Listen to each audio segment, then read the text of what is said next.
Bienvenidos a Mundo 2020, aquí en Cuba Visión Internacional, su programa de análisis sobre la actualidad mundial. En su campaña por la Casa Blanca de 2024, Donald Trump prometió introducir cambios inmediatos y radicales en el gobierno y la sociedad estadounidenses si era reelegido. Y definitivamente eso es lo que ha estado ocurriendo en las últimas semanas. El presidente de Estados Unidos hizo movimientos políticos después de tomar posesión, se retiró de acuerdos internacionales, prometió aranceles e indultó a casi todos los alborotadores del 6 de enero, entre otros dislates. Sus acciones atacan directamente a las cuestiones políticas más importantes de la vida estadounidense, desde la salud hasta el medio ambiente y la migración.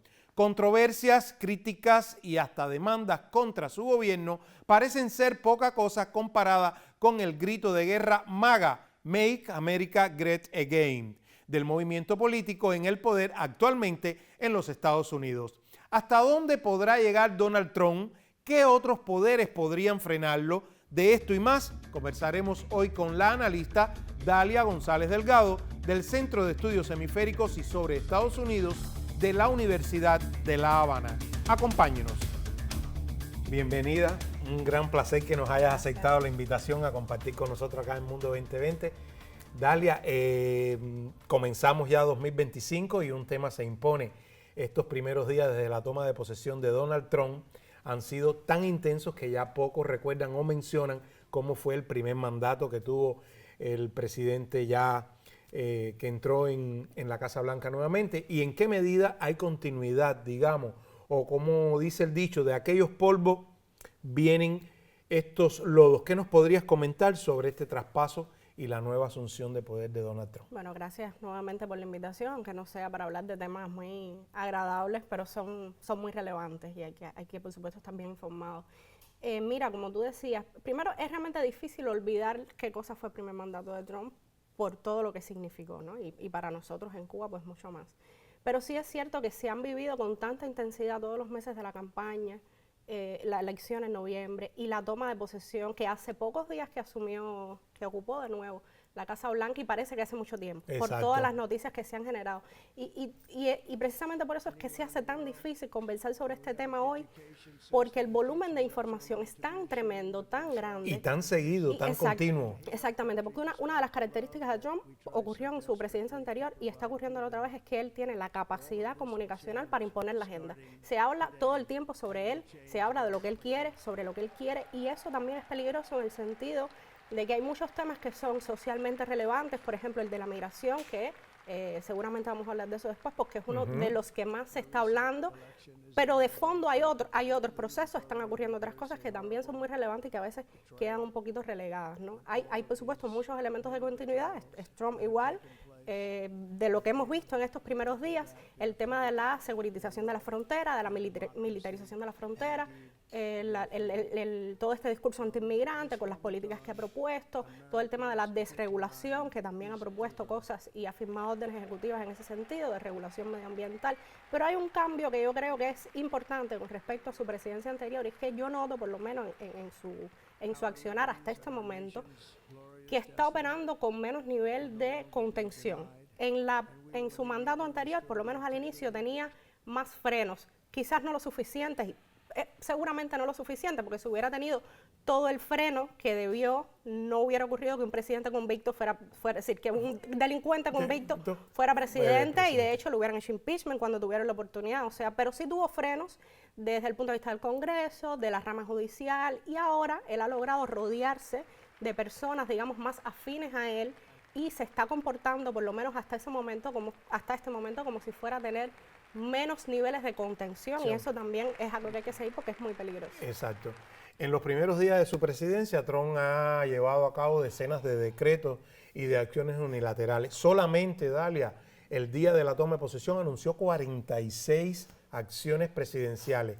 Se sabe incluso que algunas de sus políticas y reformas demandarán tiempo para en la frontera con México, y firmó una salva de decretos migratorios. Entre sus primeras medidas, suspendió hasta nuevo aviso todas las llegadas a Estados Unidos de refugiados que solicitaron asilo, incluidos aquellos a quienes se les concedió. puso fin a un programa de su predecesor Joe Biden destinado a ofrecer vías legales para... El volumen de información es tan grande que a veces se hace difícil incluso hacer una lista de cuáles podrían ser sus prioridades, lo más importante que ha ocurrido hasta ahora mismo, sobre todo si para analizar eso que consideramos más importante no solo tenemos en cuenta lo que él dice o los titulares de los medios de comunicación, sino que ir al detalle de cuáles son las órdenes ejecutivas que ha firmado. Exacto. Como tú decías, que son muchas más porque algunas incluyen revertir muchas otras de Biden estaban, desde el 2021, entonces es un volumen de información muy grande. Está para las personas que lo quieran consultar en la página web de la Casa Blanca, que de hecho desapareció la versión en español de la página web, es una de las cosas que sucedió, pero está toda la lista, que es larguísima, de órdenes ejecutivas, pero como tú también decías, eso lleva después, hay un camino. Entonces a veces ante esta avalancha informativa hay una confusión entre lo que él dice, lo que ya pasó, lo que va a pasar, informaciones que a veces desclasifica un periódico o un medio o algún medio de comunicación, pero que todavía no ha ocurrido en realidad, ni siquiera la ha firmado, pero ya se empieza a hablar de ella antes. Entonces la avalancha informativa es tremenda en ese sentido. Hay muchas que requieren de aprobación, que van a requerir de aprobación de leyes del Congreso, o por lo menos de aprobación de presupuestos del Congreso. Por ejemplo, parte de lo que ha pasado ahora, que se ha hablado mucho de el uso de aviones militares para las primeras deportaciones que ha hecho, tiene que ser presupuesto. Tiene que ver también con que si todavía no tiene el dinero para hacerlo de otra manera, pues utiliza estos aviones militares, además simbólicamente lo que eso representa, de esos migrantes encadenados, esposados en los aviones militares, pero también tiene que ver con el hecho de que todavía no tiene, hace muy poco que asumió la presidencia, el presupuesto para llevar eso de otra manera. O sea, todo lo que él está proponiendo requiere... lo que no requiere legislación o acción de las Cortes requiere por lo menos de un presupuesto para poder operacionalizar todo eso. Que todavía eso está en discusión, de hecho todavía están ocurriendo muchas cosas, todavía está todo el proceso de confirmación de los nominados que él ha propuesto para los diferentes cargos. O sea, todavía es un tema han ido saliendo poco a poco. Han ido saliendo, pero todavía eso es un proceso que va a tomar unos días, llenar los puestos, digamos, burocráticos dentro de todos esos departamentos. Eso también va a tener un impacto después en la toma de decisiones. Hay temas que sí, desde el principio han sido muy polémicos, como su intención de eliminar la ciudadanía por nacimiento en Estados Unidos, que es una enmienda constitucional, que eso va a requerir o de que se cambie la enmienda constitucional, que es complicado, además no es una enmienda cualquiera, es una enmienda aprobada después de la Guerra Civil, y fue una enmienda que en aquel momento se hizo para garantizar que los esclavos, los ex esclavos en ese momento, sus hijos pudieran acceder a la ciudadanía. Entonces es una enmienda que es muy relevante en la historia de ese país y además cambiar una enmienda constitucional lleva muchos pasos, ¿no? Ahora bien, uno de los temas que mayor repercusión internacional ha tenido es el cambio radical en la política migratoria de la Casa Blanca. Tenemos en pantalla un resumen de las medidas adoptadas por el nuevo presidente de Estados Unidos en torno a la migración. El objetivo de concretar una de sus grandes promesas de campaña, en sus palabras, lo dijo así: la operación de deportación más grande en la historia del país parece que va a ser viable. ¿Cómo valoras toda esta magnitud de estas medidas y qué repercusión podrían tener tanto dentro de los Estados Unidos como en el resto de nuestra región? Porque somos los más afectados directamente por todas estas decisiones que está tomando en torno a la migración. Sí, mira, yo no estoy segura si decirle cambio radical sea lo más apropiado, porque es que Estados Unidos hay mucho de continuidad, incluso en el gobierno anterior, incluso con Obama, en términos de deportación. No por gusto Obama se ganó el calificativo de deportador en jefe en su momento, ¿no? Sí, o sea que no es que sea novedoso del todo, quizás él es muy grandilocuente y por eso parece ahorita, que... Ahora dices grandilocuente, ahorita decías que sonaba un poco loco lo que decía, ¿no? Y yo quería añadir algo ahí, que ahorita no pude completar la idea, que tiene que ver con, por muy locas que nos parezcan las cosas que él dice, y a veces es cierto que lo parece, debemos siempre tomarlo en serio. Porque puede ser que él no llegue a poder implementarlo todo, porque la implementación de todo eso, incluida la política migratoria que tú me mencionabas en la pregunta, depende de otros factores, de si le aprueban ciertas regulaciones, ciertos presupuestos, de cómo reaccionen los países afectados. O sea, no es solo su voluntad, pero lo que él dice, lo dice en serio y lo dice con la intención de que es eso lo que quiere hacer. ¿Hasta dónde va a llegar? Realmente es una pregunta muy difícil de responder ahora mismo. Estados Unidos tiene una larguísima historia de regulaciones migratorias, porque es un país, como se ha dicho, se repite mucho, formado por migrantes, es un país de inmigrantes, pero es un país también que en todas las etapas donde ha habido flujos migratorios masivos, sobre todo combinados con crisis económicas, en los momentos en que ha habido, pues ha habido sentimientos de rechazo hacia los inmigrantes y ha habido muchas políticas migratorias restrictivas a lo largo del tiempo, empezando por en 1882 tuvieron una ley de exclusión china, que fue la primera ley migratoria importante que tuvieron, que, como lo indica su nombre, excluía a los migrantes de esa nacionalidad. Exacto. Después eso se amplió para otros países de Asia. Tuvieron en 1924 una ley de cuotas de emergencia que asignó cuotas por países con el objetivo de priorizar algunos países, porque la migración en Estados Unidos, esas políticas migratorias han sido restrictivas, pero también selectivas. No es cerrar a todo el mundo, sino el tipo de migrante que ellos han querido en cada momento. Y han tenido también otros ejemplos de deportaciones masivas, por ejemplo, pienso en la operación espalda mojada, un término peyorativo que se usó en los años 50 para describir a los mexicanos, porque supuestamente llegaban a Estados Unidos cruzando el río Bravo, y en 1954, durante el gobierno de Eisenhower, se deportaron a 1.3 millones, sobre todo de mexicanos, aunque no únicamente. Entonces, han tenido otros ejemplos. Todo eso tiene un antecedente en la historia de Estados Unidos. Cuando Trump, por ejemplo, en su gobierno anterior, prohibió la entrada de ciudadanos de ciertos países de mayoría musulmana, pues yo inmediatamente pensé en la ley de exclusión china del siglo XIX, que en términos históricos no hace tanto tiempo en realidad. O sea, su política migratoria, la política migratoria de ese país ha sido muy restrictiva, ha tendido, la tendencia ha sido a la restricción y a ser selectiva a lo largo del tiempo. Y otro detalle que es importante con la política migratoria es que tiene respaldo popular, mucho de lo que él está proponiendo, por muy exagerado que nos parezca, no solo entre su base electoral, que sí lo tiene mucho, sino entre votantes demócratas. Y las encuestas, no solo ahora, sino antes de la elección, también estaban indicando eso. Sobre todo en términos de cerrar la frontera, cuando les preguntan en la mayoría de las encuestas, ¿usted está de acuerdo con deportar a todos los indocumentados? Pues la mayoría de la gente, no todos, pero la mayoría de los ciudadanos estadounidenses dicen que sí. Yo siento que la migración, él considera que es una victoria fácil que se pueda anotar y por lo menos así está operando hasta este momento. Bueno, nos quedan todavía otras interrogantes importantes y muy interesantes para ti, pero te propongo que vayamos a una pausa, sigamos atentos el comentario que nos tiene preparado Adiane Salle y después volvemos acá con nuestra invitada Dalia González Delgado.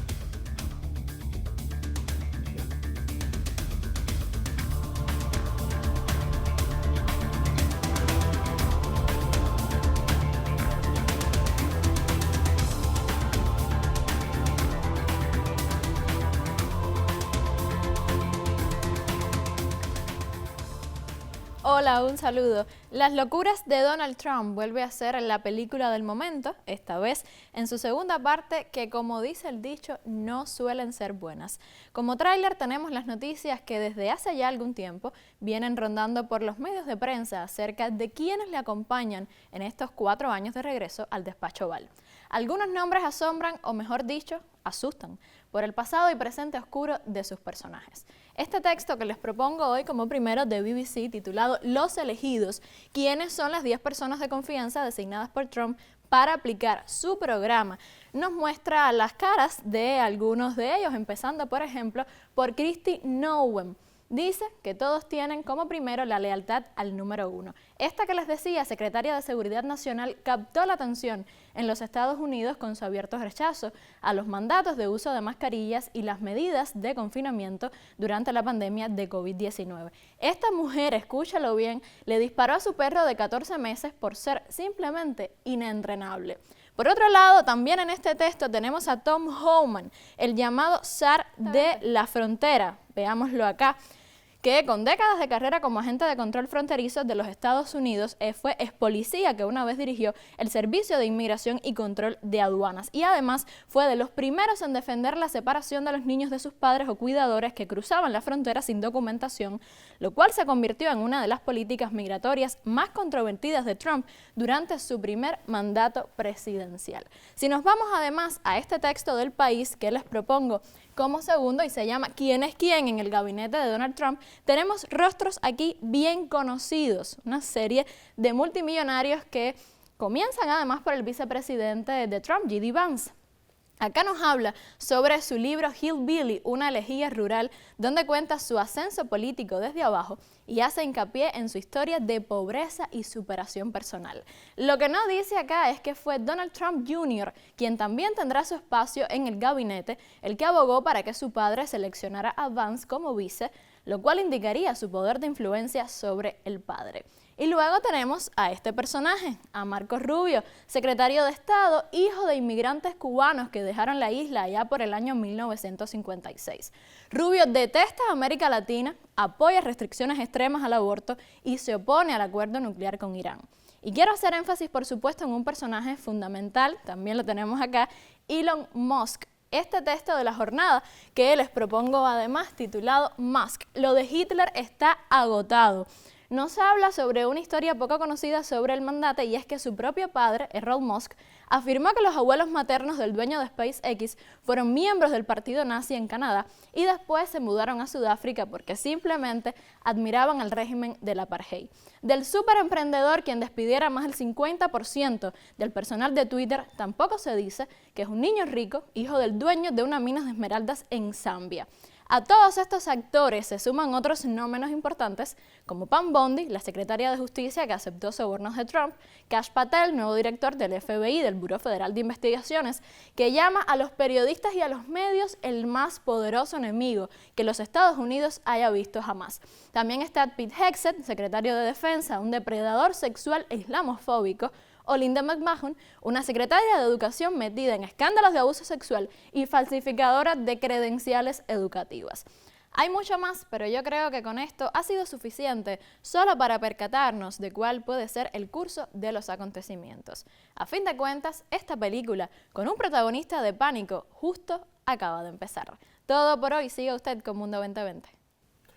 Gracias, Adiané. Bueno, Dalia, Adiané nos comentaba sobre precisamente los nombramientos hechos por Trump y el hecho de que la mayoría son figuras controvertidas, ultraconservadores y leales a la visión que tiene el magnate para Estados Unidos. Pero tendríamos que hablar también de lo que algunos medios han denominado como purga y que incluye no solo fulminantes despidos, sino también la remoción del liderazgo. Por ejemplo, en el Departamento de Justicia, la destitución de servidores públicos de numerosos departamentos y agencias, etcétera, y además ha ordenado el desmantelamiento de programas federales como los que promueven la diversidad, la equidad, la inclusión.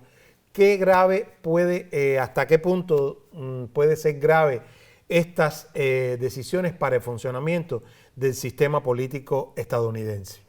Sí, mira, además de todo eso que tú mencionabas, es también un gobierno de multimillonarios, ¿no? Y eso es algo de lo que se ha hablado mucho en los últimos días y muchas personas han destacado, que tampoco es nuevo. Por eso siempre me gustó tu pregunta inicial de lo que es de continuidad y de cambio, porque Exacto. Hay muchas cosas que ahora nos parecen muy escandalosas, pero que en realidad siempre han estado ahí, estuvieron antes con él y han estado a lo largo de la historia. Una visión desde la historia de Estados Unidos que además no es una historia muy larga, eso es algo también que hay que considerar. Es un país que tiene, desde la independencia, qué sé yo, 250 años de historia. Y yo dije otros mandatos, ¿no? En otras administraciones. Hay cosas, exacto, hay cosas que han sido una tendencia. Ahora, la diferencia con este tema de los multimillonarios, hay personas políticos, figuras, comentaristas políticos en Estados Unidos, medios de comunicación que hablan muy abiertamente de una oligarquía, de una plutocracia, de una cleptocracia incluso. Entonces son términos que en las últimas semanas se han puesto muy de moda, o sea que es un sistema diseñado para el beneficio de las élites, es el capitalismo funcionando como se supone que funcione, ha sido así siempre. ¿Qué es lo que pasa ahora? Que no solo la figura de Trump y el trumpismo y lo que él representa, que él es la cara visible de un fenómeno que es mucho más grande, que tiene que ver con la crisis estructural que vive Estados Unidos, que hace que haya una serie de fenómenos que sean más visibles o que se aceleren, por eso es tan evidente. Y lo conecto también con lo que te decía antes de que ha sabido rodearse de personas que le pongan menos freno. Es muy difícil pensar, Mejías, que multimillonarios en un gobierno van a actuar para beneficiar a la mayoría de la población y no Exacto. A sus intereses personales. Exacto. Bueno, te propongo ahora, Dalia, dedicarle unos minutos a la política exterior. ¿Qué opinión tienes sobre las implicaciones para este segundo mandato de Trump respecto a América Latina y el Caribe, incluyendo a Cuba, por supuesto, que coincidentemente este 3 de febrero se cumplieron 63 años de que el presidente Kennedy decretara el bloqueo total a nuestro país? Esta pregunta, como todas las que me has hecho hasta ahora, son muy complejas para responderlas en muy poquito tiempo de televisión. O sea, cada una de las preguntas que tú me has hecho hoy se merecen un programa solo. El tema migratorio quizás más de uno, ¿no? Entonces, pero bueno, también es difícil el ejercicio de pronosticar qué es lo que va a pasar, no suelo hacer ese tipo de cosas, pero claro, con lo que hemos visto hasta ahora podemos ir adelantando algunas ideas, ¿no? Y a partir de la experiencia que ya tenemos de lo que fue su gobierno anterior, de quién es ya confirmado su secretario de Estado, Marco Rubio, de cuáles son sus posiciones también con respecto a América Latina, China, lo que parece que van a ser sus prioridades, y este gobierno de Trump se comportó antes, en su primer mandato, y lo está haciendo ahora, desde posiciones muy unilaterales. Parece un gobierno poco dispuesto al diálogo, eventualmente va a tener que dialogar, pero parece que tiene poca disposición y que se quiere sentar en mesas de diálogos con cualquier país en una posición de liderazgo que Estados Unidos definitivamente ya no tiene en muchos escenarios internacionales. Y precisamente lo que estamos viendo en su política exterior es el reflejo de la crisis. Te hablaba antes de una crisis estructural. Estados Unidos vive una crisis de hegemonía, le podemos decir declive relativo, hay muchas maneras de llamarlo. Evidentemente no es ya el único líder del mundo como se presentaban hasta hace poco, y tienen que negociar con otras potencias, con otros países, potencias regionales, potencias globales como China. Mucho de su política exterior está marcado por esa competencia que tienen con China en términos tecnológicos, en términos de influencia, por ejemplo, en América Latina, y todo lo que estamos viendo es reflejo de eso, sobre todo porque hay sectores de las élites dentro de Estados Unidos que no entienden o que no han asimilado bien esa pérdida de liderazgo, esa pérdida de hegemonía de Estados Unidos, y consideran que toda esa crisis es producto de presidencias débiles anteriores y que con otro accionar eso se puede resolver, y que entonces intentan actuar desde posiciones de fuerza. Recordemos que el propio Marco Rubio ha dicho, cuando fue nominado para secretario de Estado. Promover la paz a través del uso de la fuerza, algo así fueron sus palabras, sí. Con lo cual ya uno va teniendo una idea, y desde posiciones, te decía, muy unilaterales, la retirada de, por ejemplo, de la OMS, que fue una de las órdenes ejecutivas que firmó en su primer día ya Trump en la Casa Blanca. En su presidencia anterior también se retiró de acuerdos multilaterales. Entonces es posible que veamos todo eso. En términos migratorios también, que lo conecto con la pregunta anterior, puede tener muchísimas implicaciones para la región, porque no sabemos cómo eso se va a llevar a la práctica, a cuántos migrantes irregulares va a deportar finalmente, cómo, en qué condiciones. En algunos casos puede suceder que países de la región, sobre todo México, pero otros, incluyéndonos a nosotros, también a Cuba, pues países tengan que recibir a sus ciudadanos, por supuesto, pero a veces son personas que llevan mucho tiempo viviendo afuera, que no tienen redes de apoyo en los países. Eso sobrecarga también los sistemas sociales en los países involucrados. Y luego, con todo este fenómeno migratorio, también ha sucedido que países que eran tradicionalmente países solo de tránsito se han convertido también en países de destino. Por ejemplo, con esta política de quédate en México de Trump, que tuvo en su primer mandato y que ahora va a retomar, que es que las personas que van a solicitar algún tipo de asilo pues tienen que esperar ese trámite del lado de la frontera mexicana, lo cual también, y para hacer eso pues evidentemente él va a tener que sentarse a dialogar con los países, pero hasta ahora lo que ha dado señales es de querer imponerse con posiciones de fuerza, que como te decía es simplemente el reflejo de la crisis que está viviendo y cómo este gobierno en particular y las élites que Trump representa la intentan gestionar. Como al igual que en su primera campaña, Trump prometió desde 2024 evitar involucrar a Estados Unidos en conflictos militares en el extranjero, priorizar el gasto en asuntos nacionales. Pero, por otro lado, Dalia propone mantener un ejército fuerte, o sea, no meterse en cuestiones en el extranjero y priorizar las cuestiones nacionales, pero sí sostiene la idea de un ejército fuerte, modernizado, y ha continuado con los ataques a los países miembros de la OTAN, el bloque del cual forma parte también, lógicamente, Estados Unidos. Dice tener la solución para la guerra en Ucrania, por cierto, y ya sabemos de sobra que es el defensor absoluto del régimen sionista de Israel. Es un diapasón muy amplio. Coincido nuevamente en hacerte una pregunta muy amplia, pero que también es contradictorio todo ello en sí.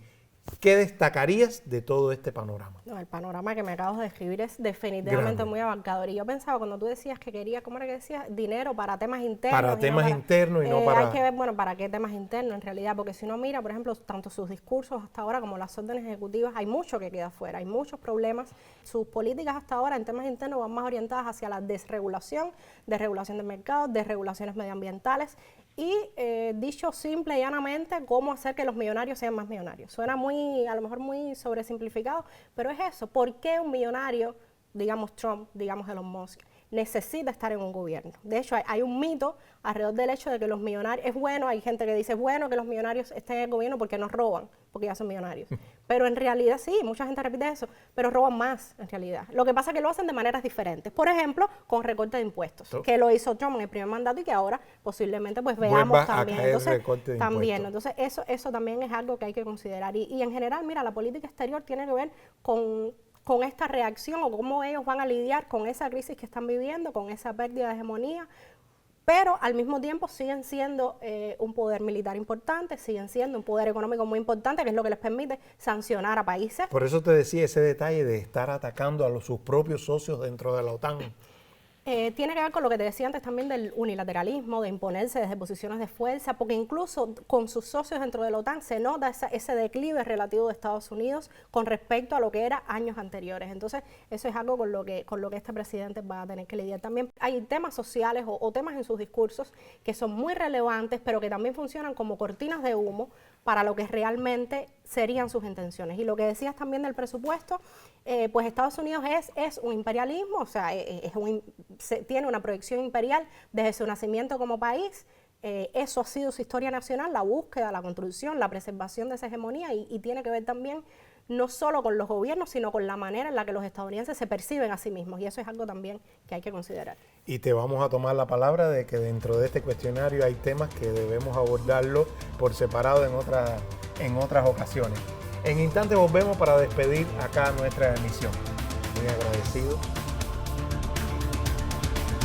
El historial del primer mandato del presidente Trump, las promesas de su campaña y las acciones ejecutadas hasta el momento desde su puesto en la Casa Blanca advierten al mundo de las grandes amenazas para la seguridad internacional, la paz y los derechos humanos.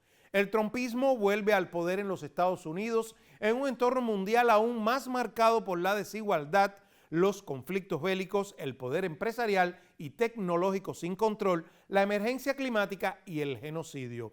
Un desafío gigante para quienes apuestan por el multilateralismo y la estabilidad global.